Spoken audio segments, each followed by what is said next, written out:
Bueno, ¿cómo están chicos? Nos encontramos en otra clase de evaluación integral para el entrenamiento personalizado y como veníamos charlando la clase anterior, habíamos analizado básicamente el fenómeno de la sarcopenia, habíamos visto por qué era tan importante la masa muscular y por qué resultaba fundamental promover, por un lado, la actividad física y promover, por otro lado, la prescripción de ejercicio físico y la práctica de ejercicio por parte de las personas, haciendo un poco la distinción de que el movimiento espontáneo es la base de la salud y que para que esa base, que es el movimiento espontáneo o la actividad física, se vea potenciada, es necesario realizar ejercicio físico.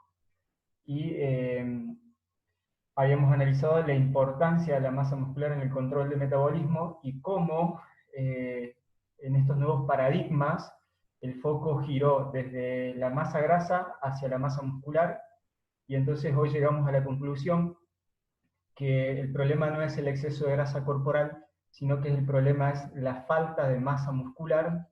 Por lo tanto, uno de los grandes problemas es la falta de movimiento y la falta de ejercicio físico.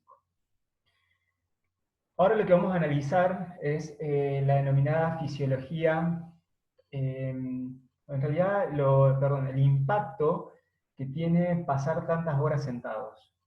Vamos a intentar analizar por qué estar sentado resulta tan peligroso para el aparato locomotor. La clase anterior habíamos analizado por qué ser sedentario generaba efectos nocivos a nivel del metabolismo, y hoy vamos a analizar por qué estar sentado, por qué estar en posición sedente ocasiona tantas afectaciones en el aparato locomotor y tanta desorganización funcional.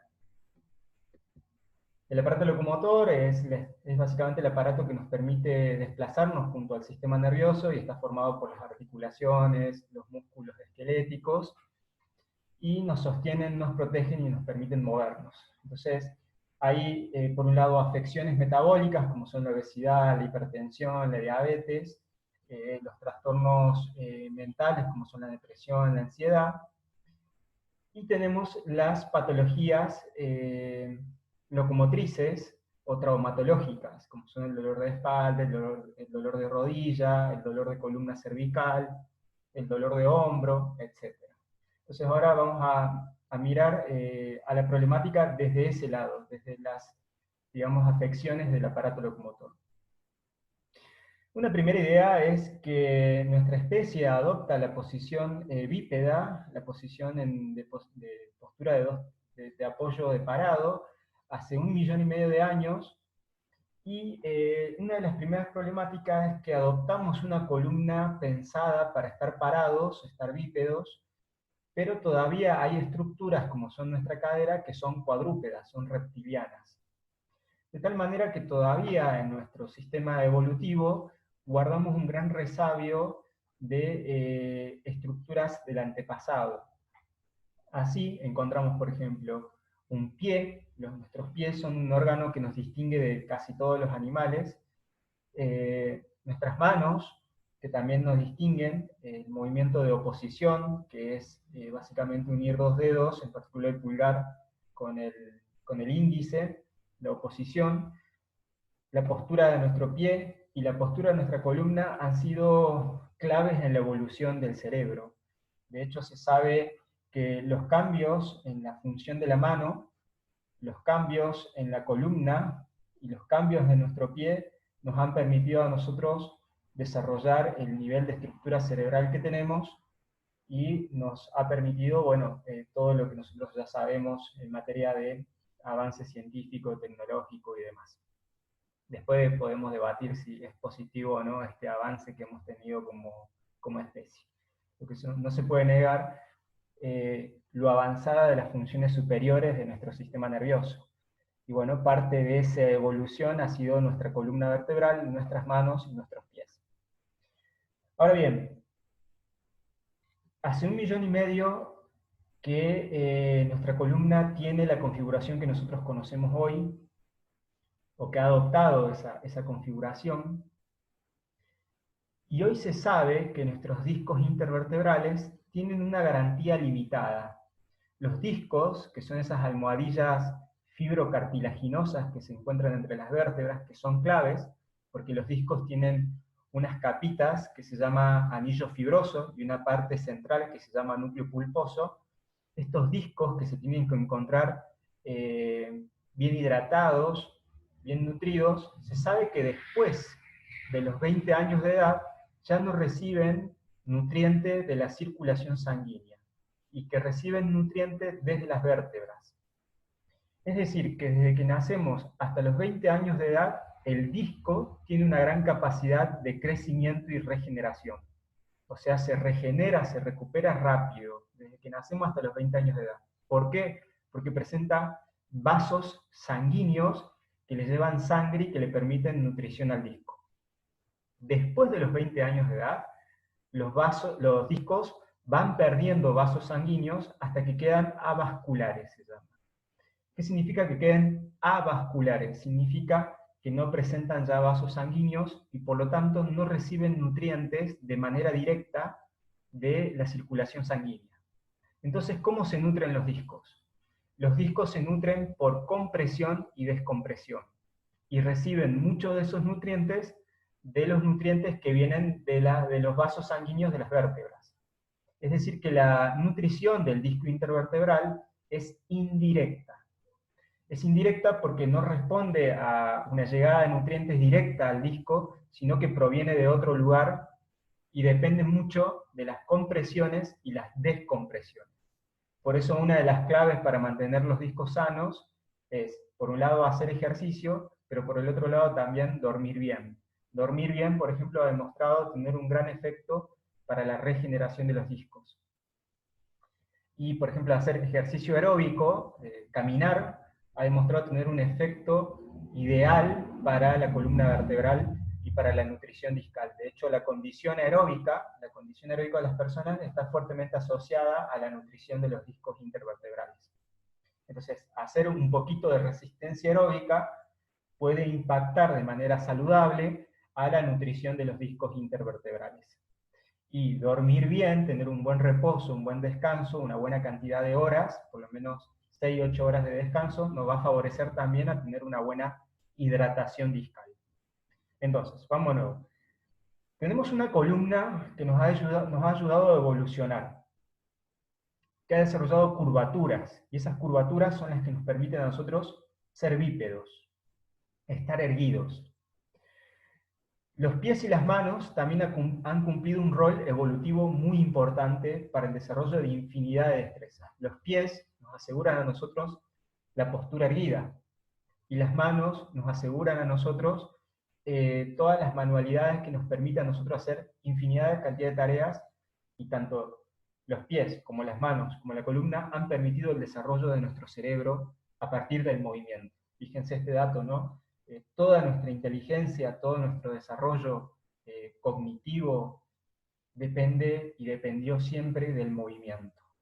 Entonces estas estructuras evolucionaron conforme a estos movimientos.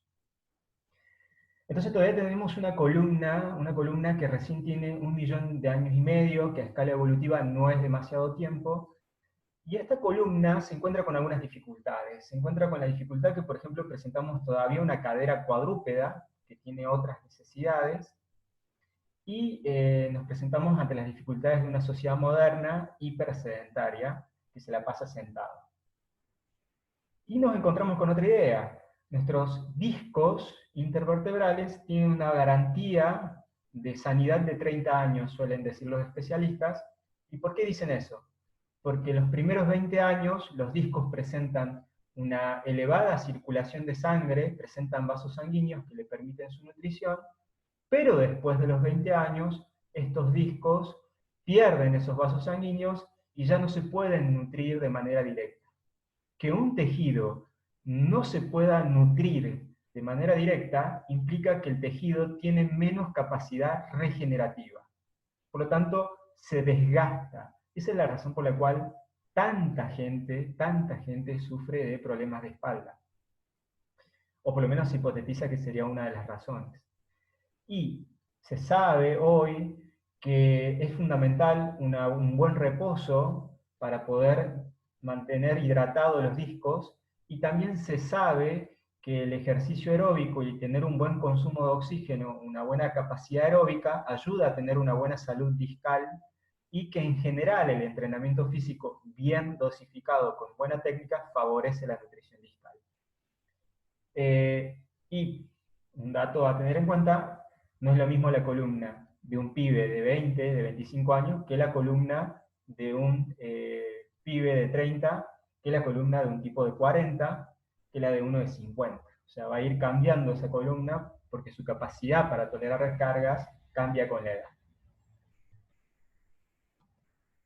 Y entonces en esta idea nos encontramos con columnas que presentaban una sola curva, con extremidades que cumplían un rol preponderante en la locomoción, en el movimiento, y de golpe nos hemos encontrado en la escala evolutiva bípedos sostenidos en los pies, garantizando lo que se llama la base de sustentación, y toda una estructura verticalizada a la cual hay que mantener en equilibrio y desplazar día a día. Mantener en equilibrio y desplazar día a día. Los seres humanos hemos pagado esta bipedestación con los dolores de espalda, y hemos pagado esta bipedestación con los problemas a nivel circulatorio. Somos los únicos animales, la única especie en el reino animal que necesita hacer mucha fuerza para llevar la sangre hacia el corazón, porque la tiene que llevar en contra de la gravedad, o sea, desde las piernas hasta arriba. ¿Bien? Bueno, esto que parece una desventaja, en realidad fue una ventaja, porque nos ayudó a nosotros a mirar más lejos, y al poder mirar más lejos, nuestras actividades cerebrales aumentaron, y al aumentar nuestras actividades cerebrales también aumentó nuestro conocimiento y nuestra pericia, y eso es lo que nos ha permitido evolucionar, por lo menos en esta mirada que tenemos nosotros de la evolución, ¿no? Y entonces, tenemos una columna vertebral, una columna que presenta curvas, una columna que no es recta, una columna que presenta curvas. La columna va de abajo hacia arriba, me gustaría que puedan observar bien la imagen. Nuestra columna va desde el coxis y el sacro es la base de la columna, el coxis y el sacro es la base de la columna, es lo que se llama región sacro-coxígea, y sobre esta base firme se endereza el resto de la columna. Entonces tendríamos columna sacrocoxígea, columna lumbar, columna dorsal, o también se le llama columna torácica, y columna cervical. Y tenemos 4 o 5 vértebras coxígeas, depende mucho del autor de anatomía. Tenemos 5 vértebras sacras, 5 vértebras lumbares, 12 vértebras torácicas y 7 vértebras cervicales. ¿Bien? Esa es nuestra columna vertebral. Y la zona que más acúmulo de carga suele sufrir es la región lumbar. La columna lumbar y la columna cervical se denominan lordosis. La columna lumbar y la columna cervical se denominan lordosis. Mientras que la columna dorsal y la columna sacrocoxígea se denominan cifosis. La columna dorsal y la columna sacrocoxígea se denominan cifosis. Entonces, nuestra columna no es recta, nuestra columna presenta curvas. Estas curvas ya vamos a ver que cumplen un rol fundamental para la salud de nuestro organismo en general, y básicamente tenemos la columna sacrocoxígea, la columna lumbar, la columna dorsal y la columna cervical. La columna sacrocoxígea es una cifosis, la columna lumbar es una lordosis, la columna dorsal es una cifosis, y la columna cervical es una lordosis.